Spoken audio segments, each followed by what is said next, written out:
അമ്മയെ പരിശുദ്ധമ്മ ദേവമാതാവേ, അമ്മയുടെ മാധ്യസ്ഥ യാചിക്കുന്ന എല്ലാ മക്കൾക്കും, ഉടമ്പടി എടുത്ത് ഉടമ്പടി ജീവിക്കുന്നവർക്ക് എല്ലാവർക്കും, ഈ പ്രാർത്ഥന ആദ്യമായിട്ട് പങ്കെടുക്കുന്ന എല്ലാവർക്കും പരിശുദ്ധ ദേവമാതാവിനെ പ്രത്യേകം മാധ്യസ്ഥ ലഭിക്കട്ടെ.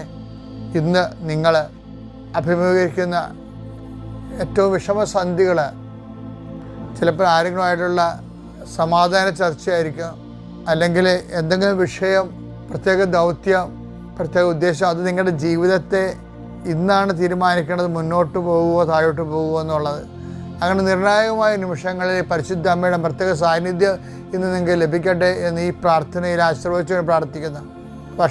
കാലവർഷത്തിന് ദയനീയത അനുഭവിക്കുന്നവരുണ്ട്.